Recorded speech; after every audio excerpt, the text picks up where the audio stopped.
Shikues të nderuar, ju përshëndes, jemi në minutat editarit informativ në RTS Gjirokastra, kundër të tjera sot, do të keni mundësinë të ndiqni. Sot skena e festë 64 hap perdën e natës së tretë, një mbrëmje ku koha duket se ndalet për t'i lënë vend muzikës. Dy breza takojnë në të njëjtën hapësirë tinguish, ndërsa publiku ftohet të përjetojë emocione që lindin nga këngët nostalgjike. Në 2 netët e para të festivalit të këngës në Pallatin e Kongreseve, 28 këngë u përballën në garë për të fituar biletën drejt skenës së madhe europiane Eurovision 2026 në Austri. RTS vijon takimet me partnerë ndërkombëtar, ku drejtoresha e përgjithshme Eni Vasili u takua me ambasadorin e BE-s Silvio Gonzato. Takimi u fokusua në forcimin e bashkëpunimit për informimin publik mbi procesin e integrimit europian dhe zgjerimin e projekteve të përbashkëta, digitalizimin, mbështetjen teknike dhe forcimin e pavarësisë institucionale të transmetuesit publik. Muzeu Kadarena Gjirokastër ka vijuar edhe këtë vit të jetë një nga destinacionet kulturore më të vizituara, duke mirëpritur rreth 10.000 turistë. Vizitat janë të shpeshta gjatë fundjavave dhe vazhdojnë edhe në stinën e dimrit, ndërsa turistët shfaqin interes për jetën dhe krijimtarinë letrare të Ismail Kadares, i ndarë nga jeta në korrik të vitit 2024. Baklavaja mbetet ëmbëlsira tradicionale fundvitit, por krahas përgatitjes në shtëpi, gjithnjë më shumë banorë zgjedhin ta blejnë në pasticeri. Hanvisat theksojnë se brezi i ri po largohet nga gatimi tradicional, duke preferuar zgjidhje më praktike. Ju njohim tani më gjerësisht. Sot skena e festë 64 hap perdën e natës së tretë, një mbrëmje ku koha duket se ndalet për t'i lënë vend muzikës. Dy breza takojnë në të njëjtën hapësirë tinguish, ndërsa publiku ftohet të përjetojë emocione që lindin nga këngë nostalgjike. Në 2 netët e para të festivalit të këngës në Pallatin e Kongreseve, 28 këngë u përballën në garë për të fituar biletën drejt skenës së madhe europiane Eurovision 2026 në Austri. Zonja dhe zotrin, drejt për drejt nga Pallati Kongreseve, prezantojnë natën e 2 të festivalit të këngës në Radio-Televizionin Shqiptar. Me rrugëtimin e nisur një natë më parë, festivali 64 të këngës në Radio-Televizionin Shqiptar erdhi me një tjetër sukses natën e dytë. Në skenë janë gjitur 14 këngëtarë në garë bashkë me komponentët e tyre artistik, të cilët performuan live shoqëruar nga orkestra prestigjioze e Radio-Televizionit Shqiptar dhe bendi.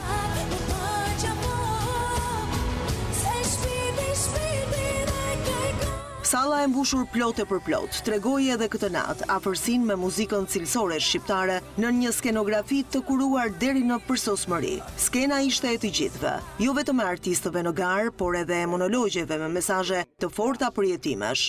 Ajo që kam parë është që gjyqtarët dhe mjekët dhe me gruan është se janë njerëz si në të gjithë. Ashtu sikur ka një Shqipëri me hall dhe me probleme, ka dhe një Shqipëri të bukur. E ftuara e parë mbrëmjes, këngëtarja Gala Dragot dhuroi një performancë autentike. Artistja u prit me entuziazëm nga publiku, duke sjellë një atmosferë melankolike dhe moderne njëkohësisht. E konsideruar si një nga zërat më modern dhe më të veçantë të brezit të saj, Gala Dragot mahniti sallën me stilin e saj të veçantë artistik, duke sjellë një atmosferë të re dhe bashkëkohore në skenën e festë 64.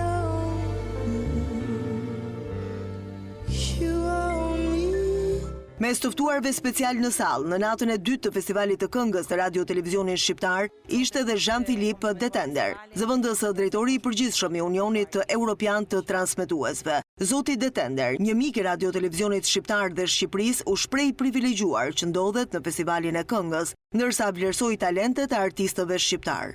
I lumtur që jam këtu, fituesin e presim vitin tjetër në Vjenë. Prania e tij në nënvizon rëndësinë e festivalit të këngës si platformë për promovimin e muzikës shqiptare dhe për integrimin e saj në skenën europiane të muzikës, si edhe bashkëpunimit Radio-Televizionit Shqiptar me EBON. Festivali i 64 është ende në gjysmën e rrugës, por emocionet u shtuan dhe distanca drejt finales u ndje më e afërt. Krahas performancave të artistëve të kësaj nate, erdhi edhe një surprizë e veçantë nga një emër i dashur dhe i njohur ndërkombëtarisht i artit shqiptar. Në skenë u ngjit kryetari i jurisë tenori Ram Lahaj me një performancë të veçantë ku solli 2 perla të muzikës shqiptare. Vetë mbet të ikonës së këngës Nexhmie Pagarusha dhe Shiu i verës të këngëtarit të njohur Naim Krasniqi.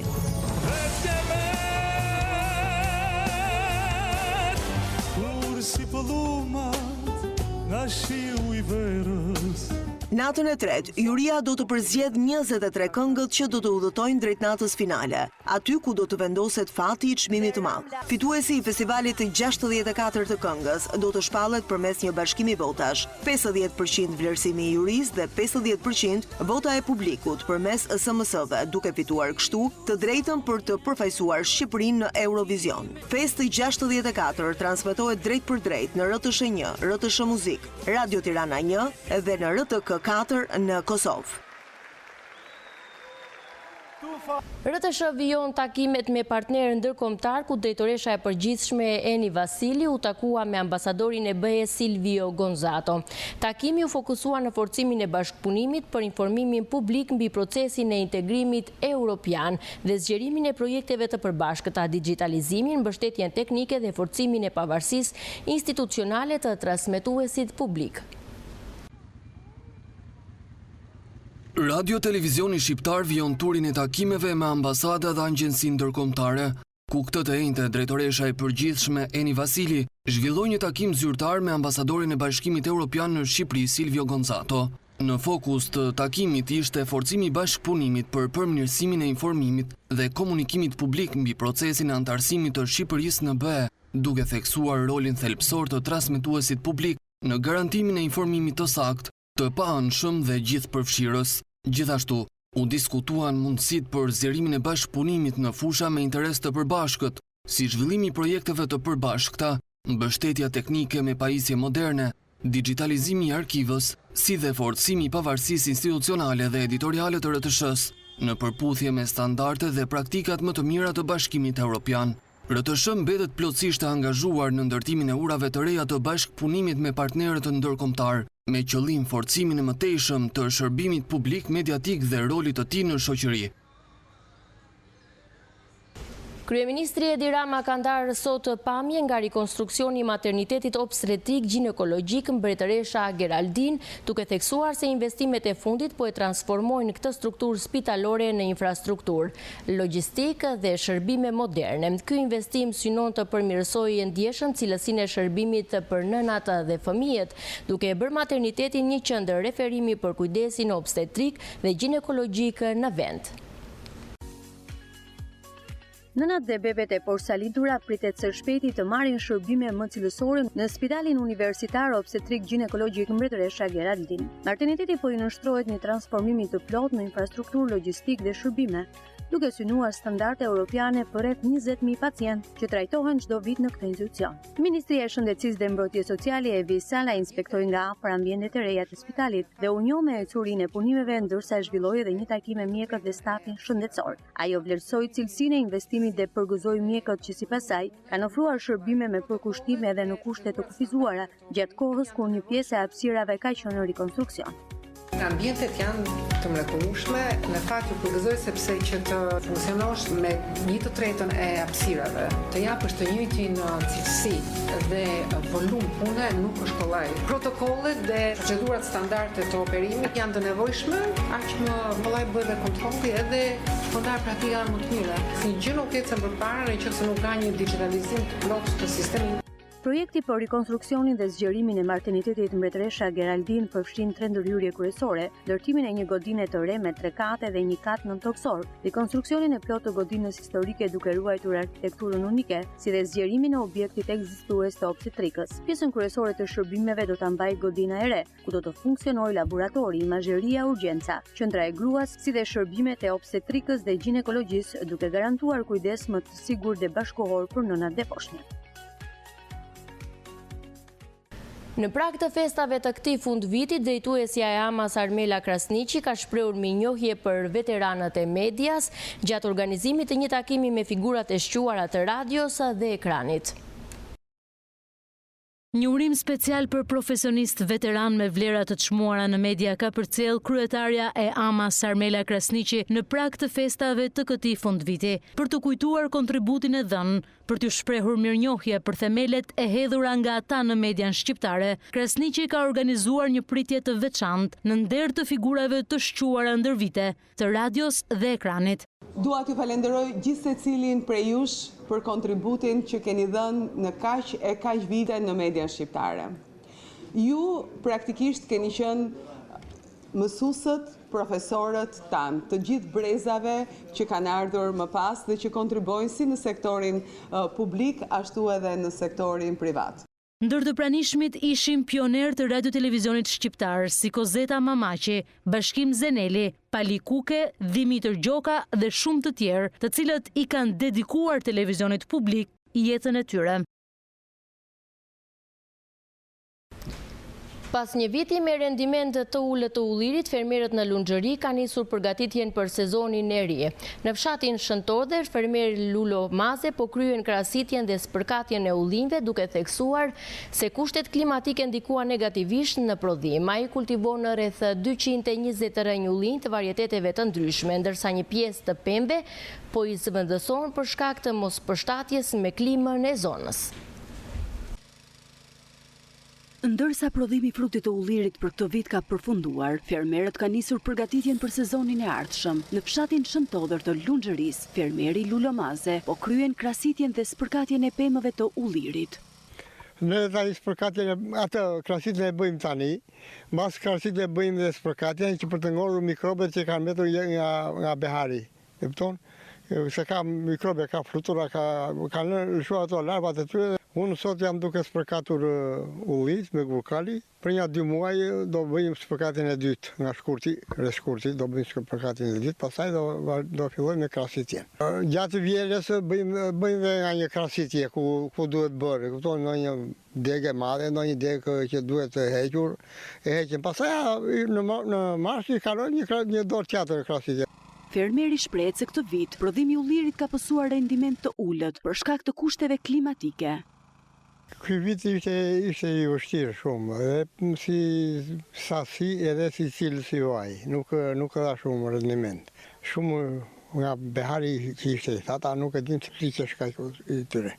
Unë si vetë mora 15 kuntal, 16 kuntal, nuk mora më tepër, nuk mora. Ishte më i mirë, viti i kaluar. Për shumë në një kuntalë në ka dhënë dhe 18 dhe 19 ka dhënë. Si vetë 14 deri me 16 haritëm shumicë e njerëzve.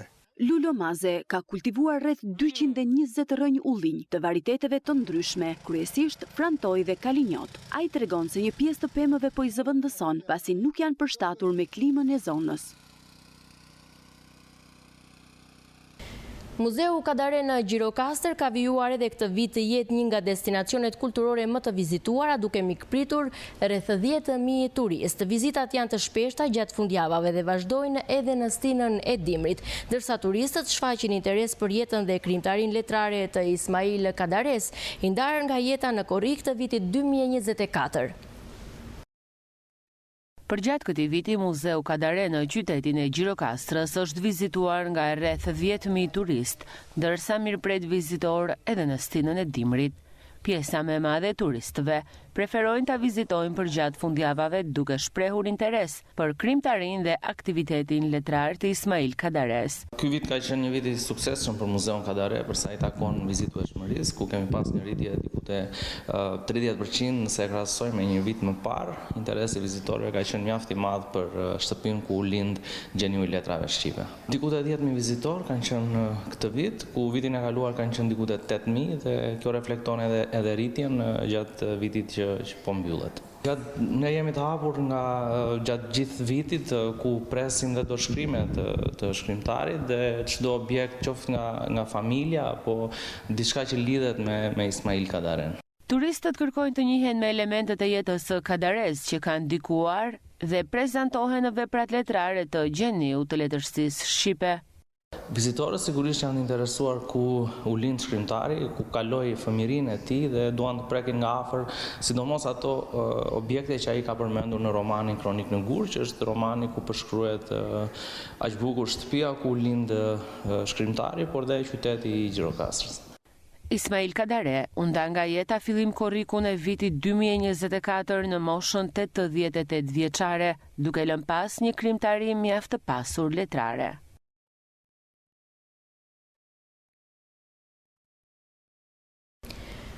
Baklavaja mbetet ëmbëlsira tradicionale fundvitit për krahas përgatitjes në shtëpi, gjithnjë më shumë banorës zgjedhin ta blejnë në pasticeri. Anvisat theksojnë se brezi i ri po largohet nga gatimi tradicional, duke preferuar zgjedhje më praktike. Ndërkohë pasticeritë konfirmojnë rritje të kërkesës jo vetëm për baklavan, por edhe ëmbëlsira të tjera festive si melomakaronat. Baklavaja mbetet një nga ëmbëlsirat më të dashurat të fundvitit e lidhur ngushtë me traditën familjare. Anvisat gjirokastrite kanë nisur prej ditësh përgatitjen për baklavan tradicionale, duke respektuar recetat e trashëguara brez pas brezi. Për shumë familje përgatitja e baklavas në shtëpi është një ritual që bashkon familjen dhe ruan frymën e festave të fundvitit. Megjithatë, jo të gjithë zgjedhin të përgatisin baklavan në shtëpi. Shumë banor preferojnë ta blejnë atë në pasticeri, për shkak të mungesës së kohës ose lehtësisë që ofron ky opsion. Zonjat shprehen se kryesisht brezi i ri po largohet nga tradita e gatimit në shtëpi, duke parë blerjen e baklavas si një zgjidhje më praktike dhe më të shpejtë. Jo, unë e blej se di pleqin, nuk e bëj donadora se më dhëmdora. Praktike është ta bëj vetë e më e shishme. Nuk e bëjnë do të vajzat e re, të ulen, të hullojnë 2 orë. Mi petë, vrr. Jo më gjane, jo. E blejnë? E blejnë edhe hopa. Po ka të njëjtën shije? Ja, nuk e ka. Dhe jo këtu baklavaja i ke bën ai tjetri, kurse ai ke bën vetë në shtëpi ka do dhe kripën. Edhe e blejmë edhe vetë, po më mirë e bën vetë. Parim mjedhin, e të razojmë që ju, edhim në 4 kokravez, pa krip mos asune, edhe hapim petët, i lem do thajnë që, pasaj po më tepsi, kara, brënda, po mundem do të blej. Është më praktike që ta blesh? Është më praktike se peta është e gatshme vetëm koqara, edhe koqara janë të thjera, janë gatshme, i sheqerin. Po e ka njësoj shijen? Jo. Nuk e ka njësoj shijen. Po të rinjtë e blejnë apo e bëjnë vetë? Siga, se do bëjnë tani të rinjë baklava. E blejnë, ka të gatshme atje, mere i. Baklavan e bëni në mënyrë tradicionale apo e bleni për më shumë? Jo, e bëj vetë në shtëpi. E bëj vetë. Na që s'ka mundësi të hulloj, po gjithë para që hulloja, shtrojmë në fillim 4 petë pazi, pasaj 1 petë arë me pa kanel, 1 petë arë kanel, pasaj bëjmë sherbeti në mënyrë 2-1, 2 sheqer 1 ujë, ja edhe një eftohet 1 ngro, edhe pjekëm. Vit për vit vetë e këtë? Vit për vit vetë, se u jam me madhja më shtëpi. Po këtë vit si do bëni? Këtë vit dojtë e të fëmijët në Greqi. Do e bëni aty baklava? Po, e bëjnë vetë, dhe nuk se të vajza e bëjnë vetë. Nga ana tjetër, pasticeritë në qytet konfirmojnë se kërkesat për baklavat janë rritur vitet e fundit. Krahas saj është shtuar edhe interesi për ëmbëlsira të tjera festive, siç janë melomakaronat dhe produkte të ndryshme tradicionale e moderne. Sezoni ka filluar realisht, si çdo vit sezoni fillon me datat 20. Kërkesat e njerëzve janë pak a shumë gjëra tradicionale të fundvitit. Baklavaja, kadaifi, shëndetlia. Kanë filluar edhe disa lloje ëmbëlsira që nuk kanë qenë tradicionale të vjetra, siç është trileçja dhe melomakaronat, që kanë vite që kërkohen rregullisht. Sidomos nga shqiptarët që vinë nga jashtë, sepse trileçja nuk pa e gjejnë dhe e kërkojnë. Klientët e rregullt nuk pyesin, thjesht bëjnë gjithmonë porosinë e përvitshme. Ata të cilët kanë interes të pyesin për çmimet dhe për produktin, pyesin dhe më pastaj vendosin gjatë ditëve në vijim. Me atë që kemi vënë, është në rritje numri personave që kërkojnë baklavan. Kjo besoj vjen nga fakti sepse njerëzit kanë më të thjeshtë ta blenë se sa ta bëjnë në shtëpi. Dhe po të hysh edhe një kosto i bie më shtrenjtë ta bësh në shtëpi se sa ta blesh. Kështu që ne pak a shumë kemi vënë re, kemi gjithmonë rritje, të paktën flas në pjesën profesionale, në pjesën tonë, nga viti në vit ne shikojmë rritje të porositë të baklavave dhe të kadaifeve. Kjo tregon një ndryshim të shijeve dhe zakoneve të konsumatorëve, ndërsa ëmbëlsirat mbeten pjesë e pandashme e festave të fundvitit. Në bashkinë e Finiqit, 80% e banorëve jetojnë në emigracion, ndërsa në fshatrat e zonës mbeten kryesisht të moshuarit. Gjatë festave të fundvitit, banorët ruajnë traditat familjare dhe dëshirojnë që fëmijët e tyre të kthehen nga emigracioni, megjithse kushtet e vështira e bëjnë këtë të ndërlikuar. Fluksi më i madh i kthimit të emigrantëve zakonisht regjistrohet në gushte dhe gjatë festave të Pashkëve ortodokse. 80% e banorëve të Bashkisë së Finiqit jetojnë në emigracion. Banorët e përhershëm në 58 fshatat e kësaj njësie vendore janë kryesisht të moshuar, ndërsa në regjistrin themeltar të gjendjes civile janë regjistruar rreth 39.000 banor. Në festat e fundvitit banorët predikojnë rritje tradicionale familjare dhe dëshira e prindërve është që të kthehen në vendlinje fëmijët e tyre nga emigracioni. Vetë banorët janë të dërgjekshëm se realizimi i dëshirës së tyre është shumë e vështirë, me kushte të krijuara. Madje, shumë prej banorëve të Finikit do të largohen drejt Greqisë për të festuar me fëmijët e tyre. As 2% nuk vinë në fshatin ton në dimër. As në fshatat tjera. Përveç pashkeve, beharit, në dimër vinë shumë pak njerëz. Ka banor të zonës të Bashkisë së Finikit të cilët shkojnë pranë fëmijëve për të festuar Krishtlindjen dhe vitin e ri? Po, ka plot. Edhe nga fshati jonë. Një 10-20 familje diun që të shkojnë tani. Juve keni vajtur ndonjëherë për fund vit në Greqi për të festuar pranë fëmijëve? Po, kam vajtur. Jo tani 2-3 vjet të fundit s'kam vajtur. Po vajta disa herë. Vinë tani në dimër jo shumë, po në behar në gusht vinë mbuset komplet fshati me të rinj, me të vegjël. Do më thënë komplet fshati kthehet pra në gusht. Fëmijët tuaj do vinë? Po. Fëmijët e mi vinë 3 herë në vit. Për Krishtlindje, për Pashkë dhe në gusht. Në festat e vitit të ri nuk shohim që të vinë shumë njerëz në zonën e Finikit, për arsye të kohës, domethënë të dimrit, për arsye të infrastrukturës dhe energjisë elektrike, dhe mund të them që ata zgjedhin të vinë në Bashkinë Finikë vetëm gjatë Pashkës dhe kryesisht gjatë sezonit veror në muajin gushtu, por për festat e fund vitit, Krishtlindjet dhe vitin e ri, bilese edhe banorë që janë këtu që punojnë këtu dhe rinë këtu, shkojnë në Greqi për të festuar Krishtlindjet dhe vitin e ri. Sigurisht që është aq e domosdoshme që emigrantët të vinë her pas here këtu, jo tani vetëm që janë festat, po gjithmonë sepse prania e tyre jep kurajë të tërë banorëve të minoritetit etnik grek që banojnë këtu, por edhe ata vetë lehtësohen se tani vitet e fundit kam parë që ardhja e tyre këtu është një diçka që i shpreh ata, që i mbush ata, mbush zemrën. Dhe kam mendimin që ka filluar kjo gjë që unë e kam menduar prej shumë vitesh. Nga përvoja e viteve të kaluara, fluksi më i madh i kthimit të emigrantëve në vendlindje shënohet në muajin gusht, si dhe në pranver, gjatë kremtimit të Pashkëve Ortodokse. Ishim në minutat e ditarit informativ në RTS Gjirokastra. Unë ju falenderoj për vëmendjen, ju uroj shikim të këndshëm të programeve tona në vijim. Bashkë, miru pafshim.